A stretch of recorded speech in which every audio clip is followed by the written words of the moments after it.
Bienvenue à tous et à toutes, élèves des classes de 3e du collège Charlotte Delbos de Tronget, pour ce qui constituera notre 6e séance consacrée à la séquence 7 d'histoire, qui, je vous le rappelle, est toujours intitulée La France des années noires, porte toujours sur la défaite, l'occupation, le régime de Vichy, la collaboration. Une des pages les plus tristes de notre histoire nationale, faut-il le rappeler. Et mine de rien, on avance dans notre scénario pédagogique puisque nous allons aborder aujourd'hui le régime de Vichy, autrement dit l'État français du maréchal Pétain, qui est en vigueur de juillet 1940 à l'été 1944, et qui est la suite de la séance précédente, toujours disponible sur votre chaîne YouTube préférée, et qui concernait les stigmates de l'occupation par les Allemands de notre territoire national. Aujourd'hui, à travers le grand E intitulé Le régime de Vichy, l'État français 1940-1944, nous allons bien évidemment nous intéresser aux circonstances de la naissance du régime de Vichy. On s'interrogera d'ailleurs sur ce nom de régime de Vichy au passage. On va bien entendu s'interroger sur les principaux acteurs du régime de Vichy, essayer de les identifier. Mais on ne va pas se contenter des circonstances factuelles qui ont donné naissance au régime de Vichy. On va essayer aussi de voir quelle a été sa politique, et en particulier la politique dite de la Révolution nationale. En quoi consiste la Révolution nationale mise en œuvre par le régime de Vichy et donc par le maréchal Pétain. Alors, le maréchal Pétain est déjà une vieille connaissance pour nous autres collégiens de 3e, puisque le maréchal Pétain, nous l'avons vu en action, c'est la photo en haut à gauche, et là, dans le beau rôle, dans le rôle glorieux, c'est-à-dire celui de sauveur de Verdun, lorsque les Allemands ont lancé leur offensive qui se voulait décisive, qui devait leur permettre de gagner la guerre, et Dieu sait ce qui serait advenu de la France si les Allemands avaient vaincu à Verdun comme ils espéraient bien le faire. Et même s'il est peut-être excessif de donner à Pétain le rôle intégral de sauveur de Verdun, puisqu'il n'a commandé les troupes françaises que lors des premières semaines de la bataille, bon, ma force est de constater que malgré tout, c'est à ce moment-là que le sort de la bataille et de la guerre s'est joué, et on peut effectivement reconnaître à Philippe Pétain le rôle de sauveur de Verdun.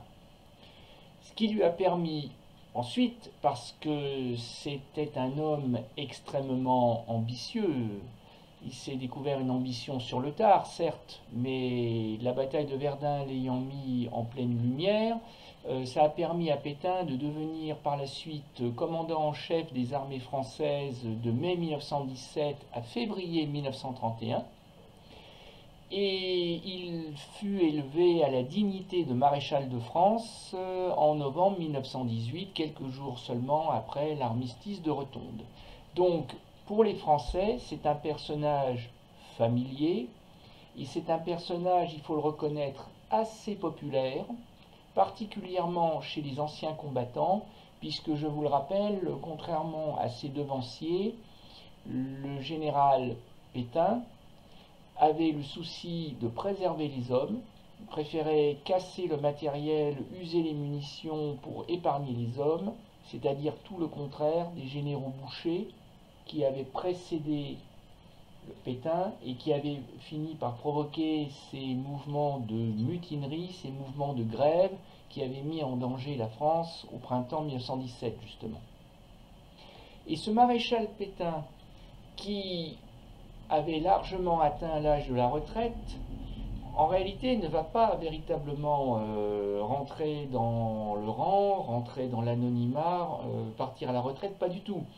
Il va être nommé ambassadeur de France en Espagne auprès du général Franco. C'est le personnage qui se tient raide comme un piquet avec son manteau long à gauche de la photo.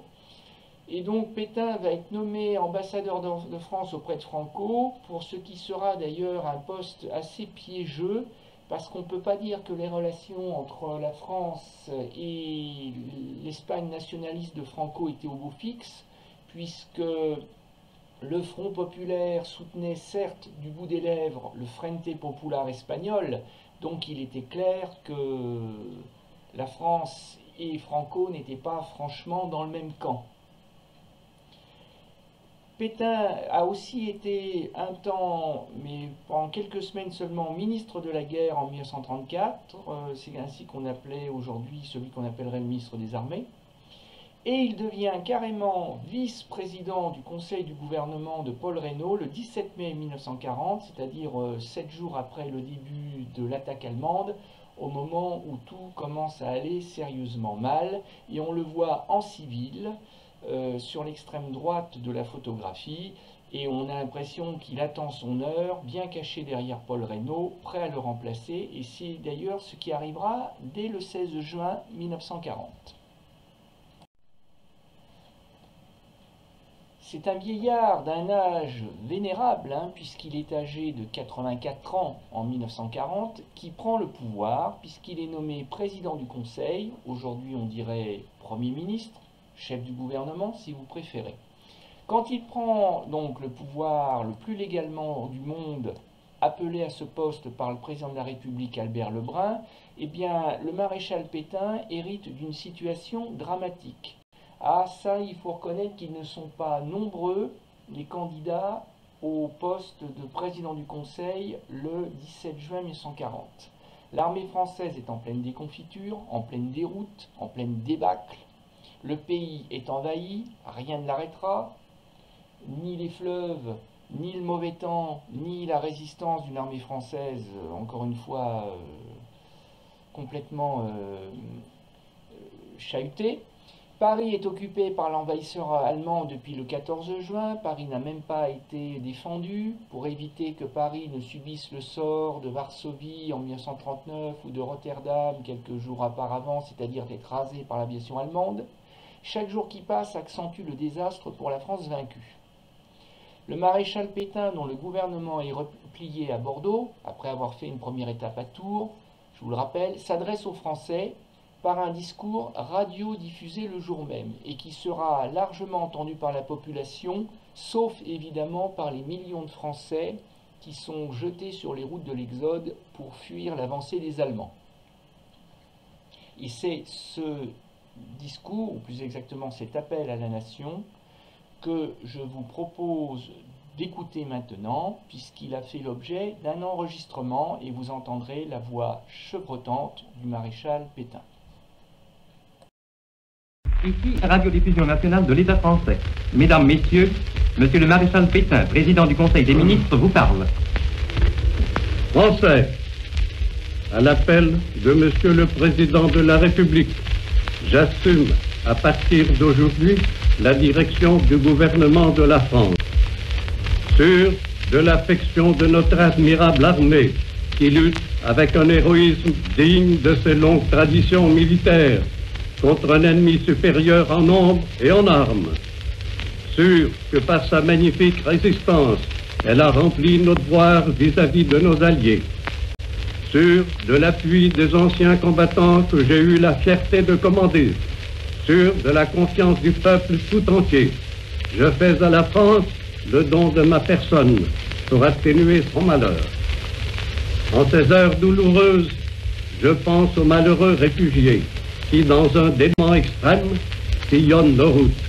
Je leur exprime ma compassion et ma sollicitude. C'est le cœur serré que je vous dise aujourd'hui qu'il faut cesser le combat.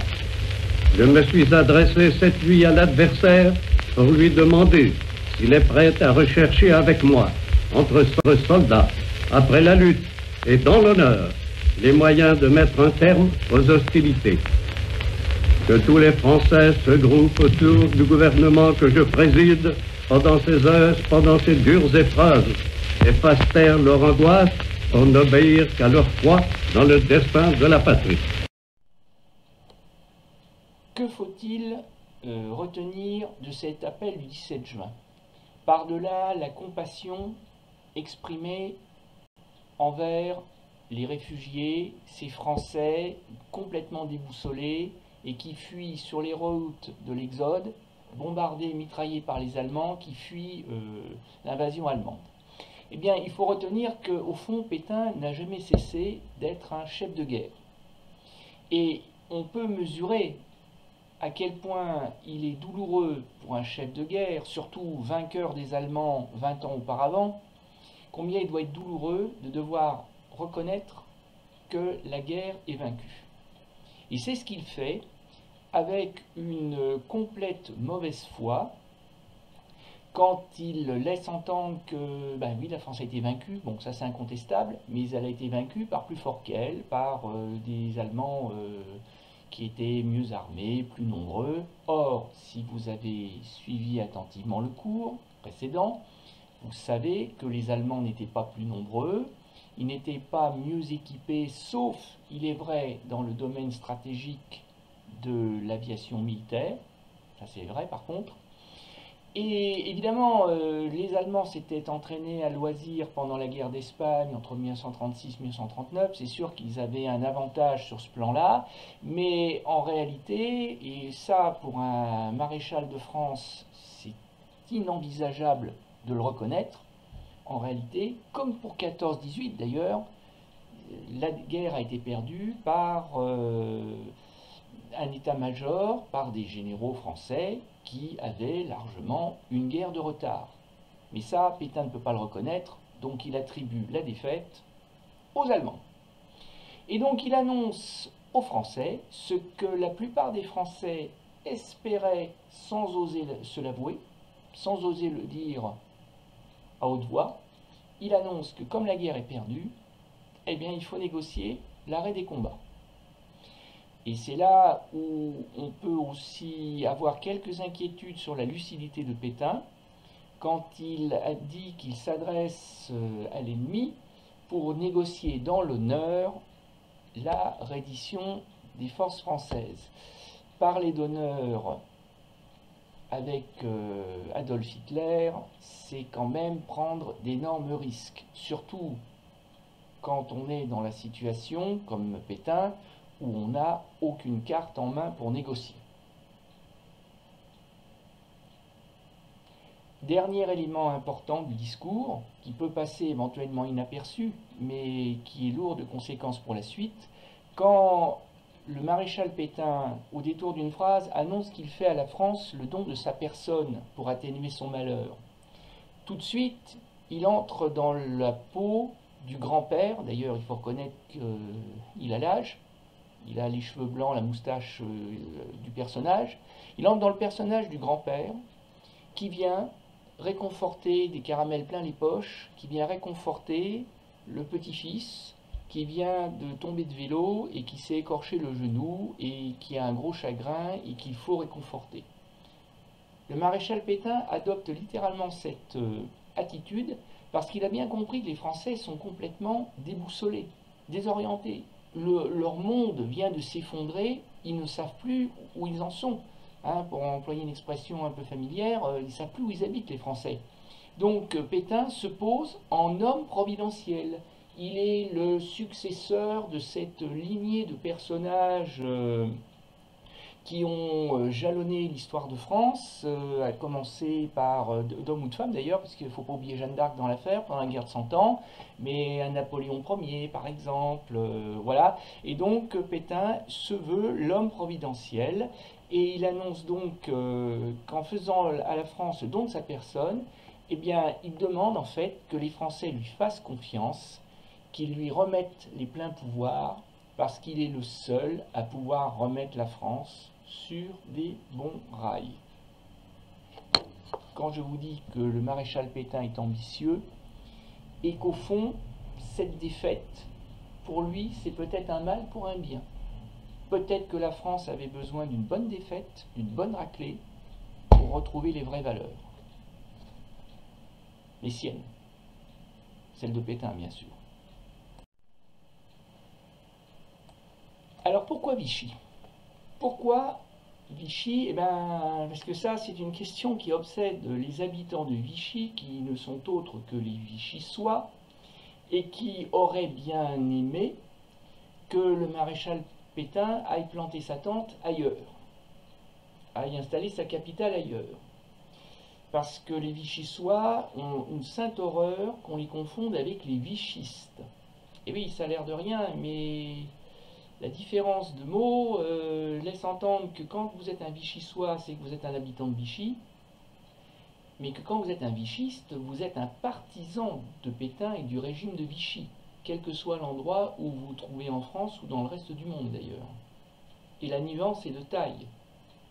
Alors déjà, rappelez-vous le contexte historique. Je vous ai remis rapidement une petite carte simplifiée de la France de l'après-armistice du 22 juin 1940. Déjà, Pétain, il ne peut plus compter sur Paris, ni même Bordeaux d'ailleurs, qui sont en zone occupée, ni Tours. C'est-à-dire que les 3 dernières capitales du gouvernement français en pleine déroute sont toutes en zone occupée. Alors bien sûr, il aurait pu s'installer à Lyon ou à Marseille, mais il va choisir Vichy, le maréchal Pétain, pour plusieurs raisons. D'abord, la première raison, c'est que vous pouvez ne pas vous en rendre compte, vous pouvez ne pas le savoir, mais je vous assure que Vichy, dans les années 1930, c'est-à-dire dans l'entre-deux-guerres, c'était l'une des capitales mondiales, sans exagération, c'était l'une des capitales mondiales du tourisme. Oui, c'était pas encore très développé. Et le tout Paris, mais pas seulement le tout Paris, toute la bonne société française, européenne et même mondiale, il y avait des Sud-Américains par exemple, qui venaient prendre les eaux, comme on disait, de la station thermale vichysoise. Ce qui fait que vous aviez, et que vous avez d'ailleurs toujours, d'immenses hôtels, très luxueux, parce que la clientèle qui venait passer ses vacances à Vichy était fort riche, et donc elle demandait, elle réclamait un certain confort que la station thermale vichysoise était capable de lui apporter. C'est d'ailleurs la raison pour laquelle le maréchal Pétain s'installera d'ailleurs dans l'hôtel du Parc, qui est le plus cossu des hôtels et dont il fera sa résidence, c'est logique.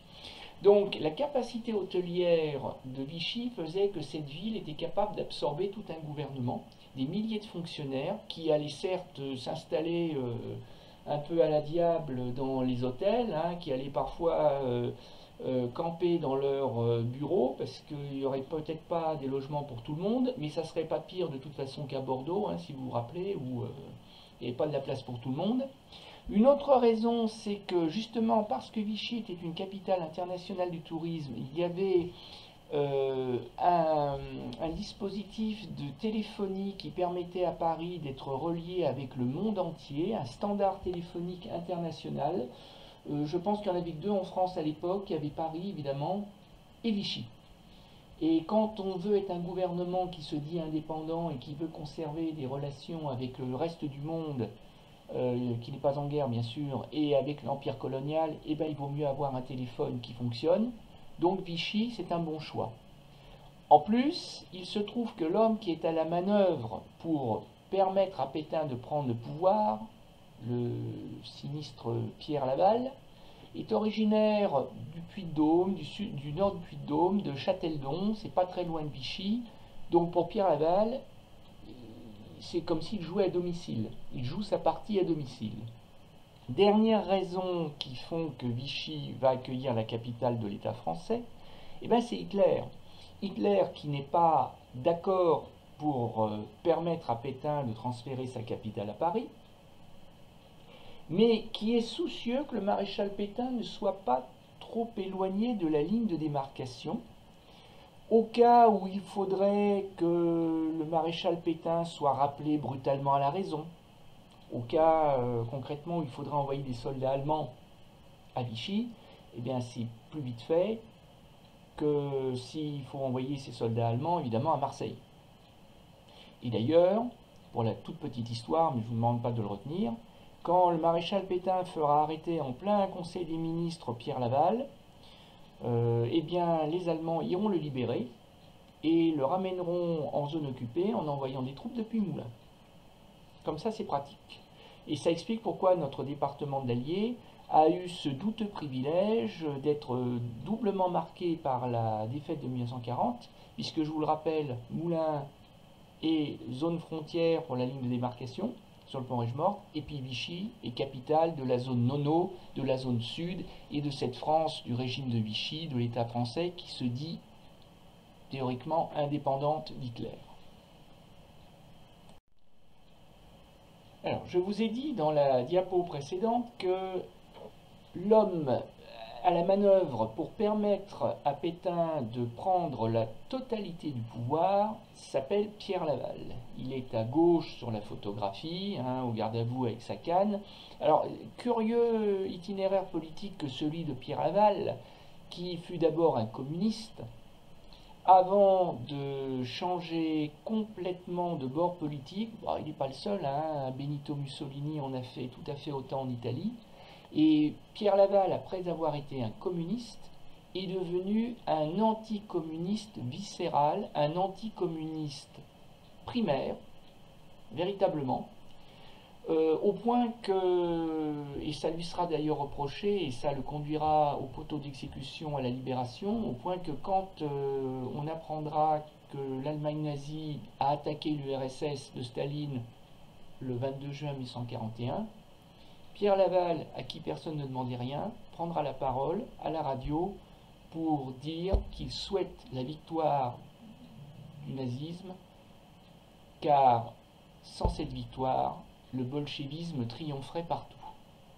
Et c'est cet anticommuniste notoire qui va manœuvrer les députés et les sénateurs qui ont réussi à se rassembler le 10 juillet 1940 à Vichy, au casino de Vichy. Alors, il faut enlever tous ceux qui sont morts ou qui ont été faits prisonniers, parce qu'un certain nombre de députés, notamment, sont redevenus des soldats pendant la guerre.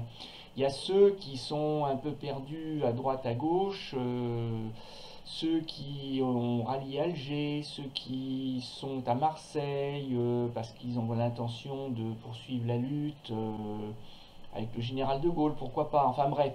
Donc, 569 parlementaires, députés et sénateurs ont pu être rassemblés le 10 juillet 1940 à Vichy, et Pierre Laval va les convaincre individuellement de confier à Pétain, dans les circonstances qui sont exceptionnelles et qui sont vraiment dramatiques, puisqu'on n'est jamais que 3 semaines après la signature de l'armistice de Rotonde de 1940, eh bien, Laval va convaincre l'écrasante majorité de ces parlementaires complètement déboussolés, il va les convaincre de s'aborder, de suicider la Troisième République. Elle qui était née d'une défaite en 1870 va mourir d'une autre défaite en 1940, et les députés, les sénateurs remettent les pleins pouvoirs de dictateur au maréchal Pétain. L'État français est donc né le 10 juillet 1940 à Vichy. Seule une poignée de députés et de sénateurs, essentiellement à gauche, ça va sans dire, dont Léon Blum, Léon Blum qui est une vieille connaissance pour nous, puisque Léon Blum c'est l'homme du Front Populaire, chef du gouvernement du Front Populaire de 1936, ont la lucidité de comprendre que c'est un piège et qu'il ne faut surtout pas confier les pleins pouvoirs à Pétain, mais on est encore en démocratie pour très peu de temps, et c'est la majorité qui l'emporte. Le 10 juillet 1940, l'État français, autrement dit le régime de Vichy, vient de naître sur les décombres de la République et de la démocratie.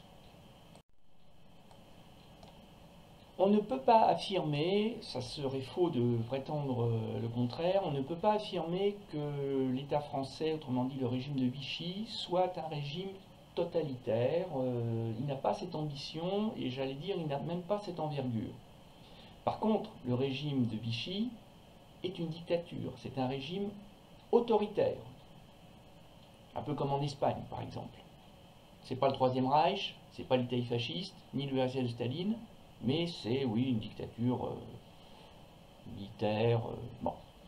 Et La gravure que vous avez sous les yeux, hein, techniquement c'est ce qu'on appelle une image d'Épinal, de celle que l'on donne aux enfants, évoque bien, je pense, ce que fut le régime de Vichy, et en particulier son idéologie, et on voit autour de la figure, j'allais dire paternelle, mais plutôt grand-paternelle du maréchal, en uniforme, avec sa Légion d'honneur, auréolé des feuilles de chêne de la victoire d'un côté, enfin de l'âge, pardon, autrement dit de la sagesse à gauche, et les feuilles de laurier de la victoire à droite, et bien autour de cette figure tutélaire, quasi divine, on voit des drapeaux tricolores, on voit aussi une francisque, c'est-à-dire la hache, la fameuse hache à double tranchant de Clovis, celle des Francs, donc c'est un symbole patriotique, et ça sera d'ailleurs la décoration que remettra l'État français aux serviteurs les plus zélés du régime, avec 1, 2, 3, 4, 5, 6, 7, les 7 étoiles du maréchalat, autrement dit le grade ultime porté par Pétain. Et on voit que cette idéologie repose sur 3 piliers: le travail, la famille, la patrie, qui remplace avantageusement aux yeux de Pétain et de Laval liberté, égalité, fraternité. Et on voit qu'au fond, l'idéologie de Vichy, l'idéologie de Pétain, ce qu'on appellera la Révolution nationale, c'est une révolution réactionnaire, c'est-à-dire en réaction contre. En réaction contre quoi, me demanderez-vous? Eh bien, en réaction contre la philosophie des Lumières, contre la Révolution française, on dirait ça commence à dater, contre l'industrialisation aussi, qui a apporté tant de mauvaises choses à la France, en particulier le communisme, parce que le communisme est issu de la classe ouvrière, et s'il n'y a pas d'industrie en France, il n'y a pas d'ouvriers, donc pas de communisme. Alors vous voyez, elle est bien lointaine, cette France industrielle, là, avec ses cheminées seulement à l'arrière-plan, avec la tour Eiffel. Et oui, de toute façon, c'est plus tout à fait la France, puisque à l'époque, je vous le rappelle, elle est en zone occupée, cette France-là. Non, la France dont rêve Pétain, c'est la France des petits, la France des honnêtes gens, la France du petit paysan qui va labourer son champ, la France du petit artisan qui va travailler dur pour nourrir sa famille, à la sueur de son front, une famille qui, elle, ne sera pas petite, parce qu'il faudra repeupler la France, il faudra lui donner de nombreux enfants, de futurs soldats. Donc c'est la France des petits villages, des petits clochers. Voilà, c'est cette France-là qui tourne le dos finalement au monde moderne d'une certaine façon. C'est cette France-là dont rêve Pétain. Pétain, c'est un fils d'agriculteur, hein, de petit agriculteur. Pétain, il aura une phrase célèbre lors de son pouvoir entre 1940 et 1944. Il affirmera: la terre, elle ne ment pas. Et oui, tout le reste ment, l'industrie ment en particulier, les hommes politiques mentent. La terre, elle ne ment pas. Si vous la travaillez, elle vous récompense. Quand je vous dis que toute l'idéologie vichiste, l'idéologie de la Révolution nationale, de l'État français, repose sur les valeurs de travail, famille, patrie, eh bien vous en avez une illustration à travers, certes, quelque chose d'extrêmement sympathique, hein, c'est la fameuse fête des mères, alors qui, contrairement à ce que l'on lit parfois, n'a pas été inventée par le régime de Vichy, puisqu'en fait elle existe déjà au cours des années 1930 et même la fin des années 1920 en réalité, mais par contre ce qui est sûr, c'est que Pétain va instituer au calendrier une journée des mères, hein, qu'on appellera donc la fête des mères, et ça va devenir un moment incontournable de la célébration de la valeur centrale de la famille aux yeux de Pétain. Et on pourrait se dire que le régime de Vichy a au moins cette qualité de permettre à la femme d'avoir toute sa place dans la société française. Eh bien, rassurez-vous, il n'en est pas question. Il n'est pas question d'accorder, par exemple, à la femme le droit de vote ou d'éligibilité. Ça, il n'en est absolument pas question. En dépit des apparences, la vision qu'a Pétain de la femme, elle est bien une nouvelle fois réactionnaire. C'est-à-dire qu'elle est tournée vers le passé. Pas question de faire de la femme l'égale de l'homme. Non. Certes, la femme va devenir l'âme du foyer, l'âme de la famille. Mais au fond, ça n'est jamais qu'un ventre qui doit donner à la France des enfants, le plus d'enfants possible, mais c'est certainement pas un cerveau. Autrement dit, la femme reste reléguée au second rang. Les affaires sérieuses pour les hommes, la femme s'occupant de la cuisine et des enfants. C'est tout.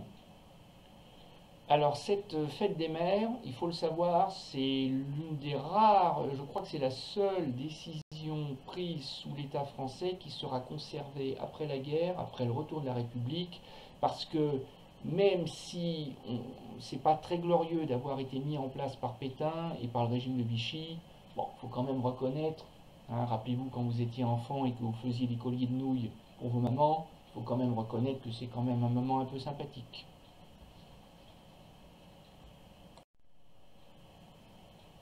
Et malheur à qui s'attaque à la famille. Parce que le régime de Vichy, je vous l'ai dit, c'est un régime autoritaire. Donc on ne plaisante pas avec la dictature. Marie-Louise Giraud va en faire les frais. Elle qui est condamnée à mort pour avoir, à 27 reprises au moins, ça a été prouvé par la justice, pour avoir commis le crime d'avortement.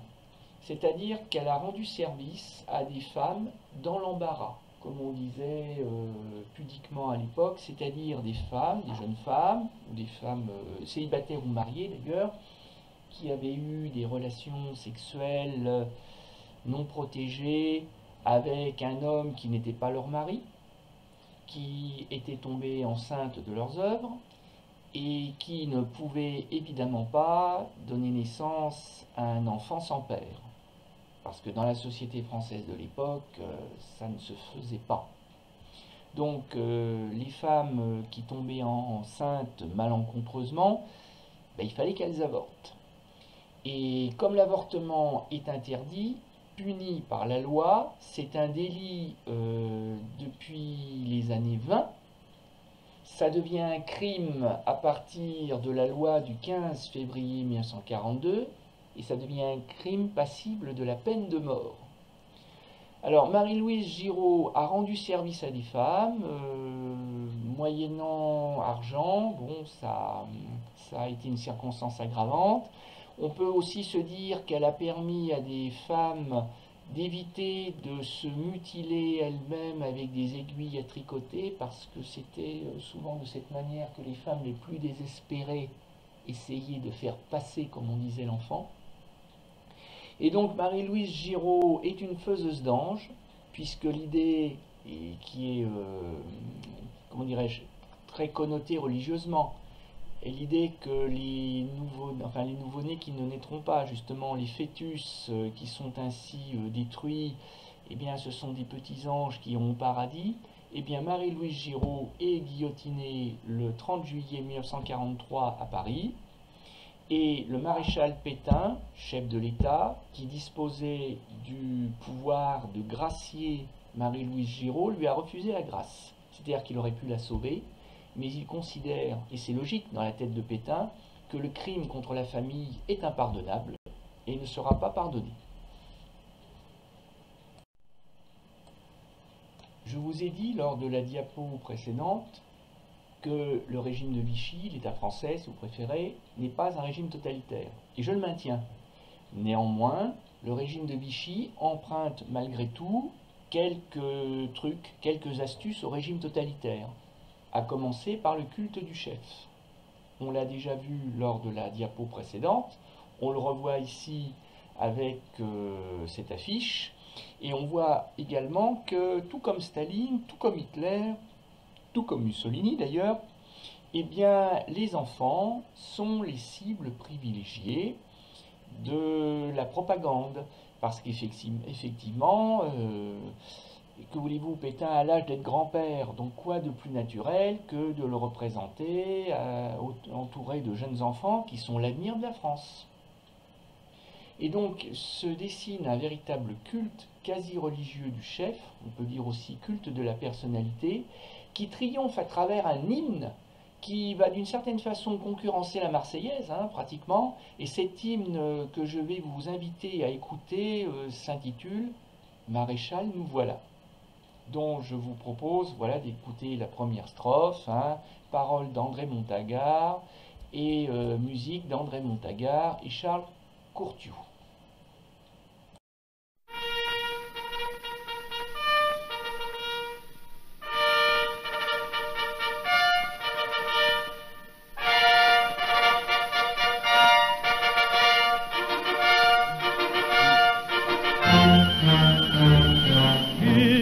Flamme sacrée monte du sol natal, et la France enivrée de salut maréchal.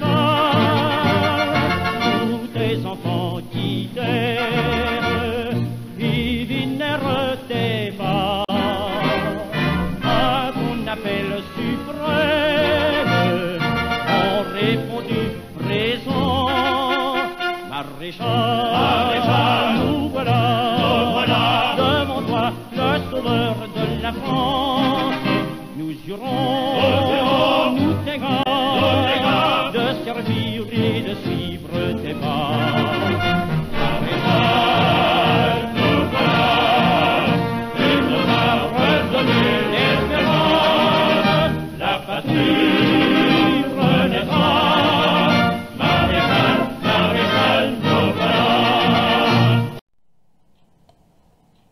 Pour bien comprendre que nous avons affaire avec le régime de Vichy ou l'État français, puisque c'est son vrai nom en réalité, c'est marqué en haut à droite sur le document, on va marquer État français, pour bien comprendre qu'il s'agit d'un régime autoritaire, autrement dit d'une dictature, eh bien prenons un texte important, puisqu'il va falloir que vous le connaissiez, c'est le texte dit du statut, avec un T, des Juifs.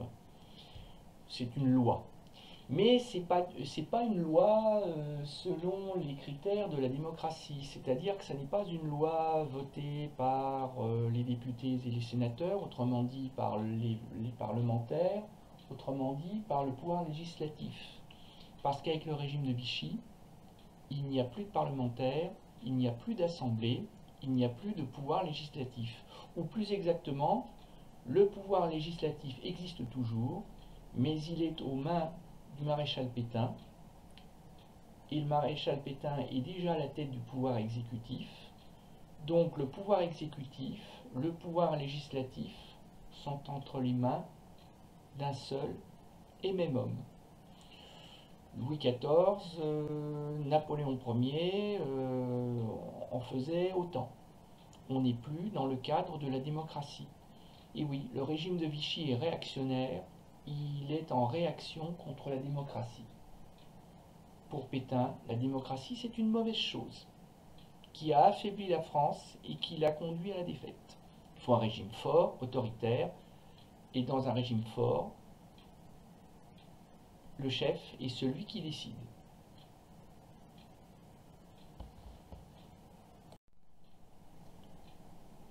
Pour commencer donc, malheur aux Juifs. Malheur aux Juifs puisqu'ils vont subir un antisémitisme d'État. Alors évidemment, en zone occupée, les nazis font ce qu'ils veulent, donc ils vont par exemple imposer le port de l'étoile jaune pour les juifs français, ou étrangers d'ailleurs. Les nazis vont rafler les juifs, bon d'accord, tout ça c'est vrai. Ils ne demandent pas l'autorisation des Français, puisque en zone occupée ils font ce qu'ils veulent, mais Pétain va se mettre au diapason. Pétain va aussi pratiquer un antisémitisme d'État. Et pour pouvoir discriminer les juifs des non-juifs, eh bien, il faut les identifier. Alors il n'y aura pas de port de l'étoile jaune avec Pétain, mais il y aura des certificats de non-appartenance à la race juive, parce qu'un commissariat général à la question juive sera créé, aux questions juives même au pluriel sera créé, qui sera chargé de faire le tri entre les bons français et les mauvais. Les bons français seront les non-juifs, vous l'aurez compris, les mauvais français seront les juifs. Et pour distinguer le bon du mauvais, le juif du non-juif, eh bien, il faut que la loi de l'État français, permette de définir ce qu'est un juif. Et regarder comme juif, pour l'application de la présente loi, celle du statut du 3 octobre 1940, celle du statut des juifs, toute personne issue de 3 grands-parents de race juive ou de 2 grands-parents de la même race, si son conjoint lui-même, son époux ou sa femme, est juif. Et on retrouve la même logique, la même fausse logique, la même vision du monde qu'ont les nazis d'Hitler, c'est-à-dire que pour l'État français, appartenir à la juiverie, c'est une question de race, une question biologique. Alors que, je vous le rappelle, sont juifs les gens qui sont de religion juive. En fait, appartenir à un peuple juif, c'est comme appartenir à un peuple protestant ou catholique, ou musulman. C'est une question de foi. Les membres du régime de Vichy en font une question raciale, tout comme les nazis. Et en particulier, les Français d'Alsace-Lorraine, redevenus allemands, rappelez-vous, eh bien, seront considérés comme des juifs et des juifs étrangers. Ben oui, puisqu'ils ne sont plus français. Donc vous avez par exemple ici la carte d'identité de la petite Annie Horowitz, sur laquelle est marqué en gros sur un tampon juive, et il est marqué aussi étranger surveillé, comme si la petite Annie Yolande Horowitz allait être un danger pour la France de Pétain. Alors du coup, la suite du texte consacré au statut des Juifs du 3 octobre, en fait, se fait véritablement l'écho des tristement célèbres lois dites de Nuremberg de 1935. Bon, c'est pas la loi nazie, bien sûr. Bon, c'est pas exactement la transcription, c'est pas la traduction mot à mot, mais on est encore une fois dans cette idée qu'il existe une race juive, que cette race juive n'est pas assimilable par le peuple français et qu'il faut donc discriminer le plus légalement du monde les juifs et leur interdire toutes les responsabilités et toutes les fonctions importantes. Donc les juifs ne seront plus autorisés à devenir membres du gouvernement. On n'est plus près de voir un Léon Blum, un juif, président du conseil, ça c'est fini. Les juifs seront chassés de la fonction publique, il n'y aura plus d'enseignants juifs, il n'y aura plus de policiers juifs, il n'y aura plus de juges juifs. Ils seront chassés d'à peu près tous les métiers, c'est-à-dire voilà, il y a cette idée de mettre les juifs français à l'écart, les français de seconde zone, qui ne sont plus des citoyens.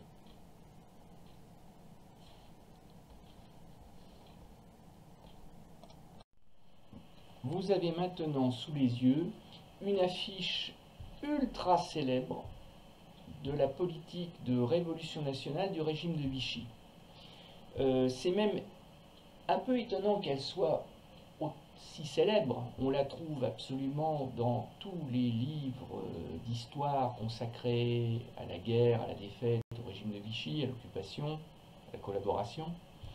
Parce que c'est une affiche en réalité qui est non officielle, qui n'a pas été fabriqué par la propagande de l'État français, qui n'a été, je crois,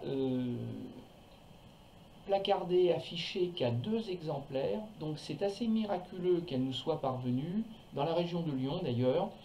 Bon, elle a été éditée par un mouvement certes très favorable au maréchal Pétain, hein, un mouvement pétainiste qui s'était baptisé Centre de propagande de la Révolution nationale et qui a le très grand mérite de nous faire comprendre en quoi la Révolution nationale est réactionnaire, revancharde et haineuse. La Révolution nationale est réactionnaire, revancharde et haineuse parce qu'elle va profiter de la guerre et de la défaite pour régler ses comptes avec tous les ennemis supposés de la France. Et cette affiche transpire la haine littéralement et je vous invite à faire l'exercice habituel, donc mettez-moi sur pause pour pouvoir faire l'exercice tranquillement. J'ai mis une dizaine de cases vierges, il faut les associer au numéro en légende. Voilà, allez-y, faites l'exercice et on se retrouve pour le corriger.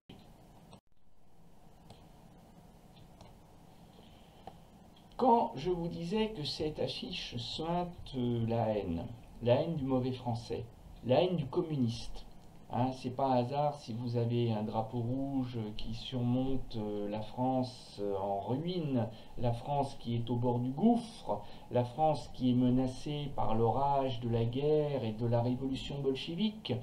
Parce qu'en fait, pour Pétain et ses amis, la France était aux mains des communistes. En fait, la Révolution nationale est en réaction contre le Front populaire de 1936. Pour Pétain, le Front populaire, ça a été le mal absolu. C'est ce qui a détruit la France. Et d'ailleurs, ça, et puis la démocratie. Et voyez par exemple, dans les gravats des fondations pourries de la France, là, que surmontent paresse, démagogie, internationalisme. Internationalisme, c'est-à-dire la France qui n'est plus française, la France qui n'est plus aux Français, France et compagnie, comme si la France était la succursale d'une grande entreprise de démolition qu'est le communisme. Eh bien, vous verrez parmi les gravats le mot pastis. Et on peut bien se demander ce que vient faire le pastis là-dedans. Comme on pourrait aussi trouver congé payé, je ne sais plus exactement où c'est, mais on doit pouvoir le trouver.